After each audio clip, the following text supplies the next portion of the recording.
এজন্য আল্লাহর হাবিব সাল্লাল্লাহু আলাইহি ওয়াসাল্লামের ভালোবাসা আমাদের অন্তরে থাকার দরকার আছে না নাই? আনুগত্যের দরকার আছে না নাই? তাহলেই আল্লাহর ভালোবাসা পাওয়া যাবে, ঠিক কি না? আজকে আমরা কোরআনের আলোকে আল্লাহর হাবিব সাল্লাল্লাহু আলাইহি ওয়াসাল্লামকে চিনব।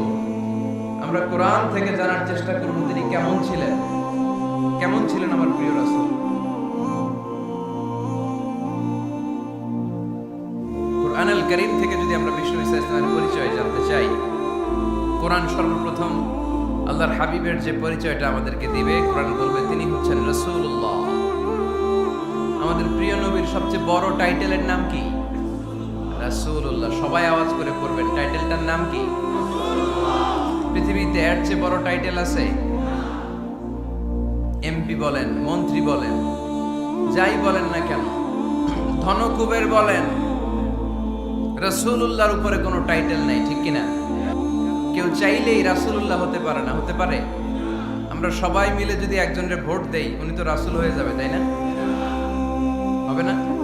ভোট দিয়ে রাসূল বানানো যায় না? আমাদের মানব জাতির সাথে যদি জিন জাতি একাত্মতা পোষণ করে, মানব জাতি আর জিন জাতিও যদি ভোট দেয়, তাহলে তো রাসূল হবে। ফেরেশতারা যদি বলে আমরাও আছি সাথে, তাইলেও রাসূল বানানো যাবে না? তার মানে রাসূল ইলেকশনে হয় না, রাসূল হয় সিলেকশনে। আর সিলেক্ট করেন কে? আল্লাহু ইয়ালামু হাইসু ইয়াজআলু রিসালাতা। আল্লাহই ভালো জানেন তিনি কাকে রাসূল বানাবেন। এজন্য চাইলেই রাসূল হওয়া যায় না, ভোট দিয়ে রাসূল বানানো যায় না। রাসূল সিলেক্ট করেন একজন, চিল্লায় বলেন তিনি কে?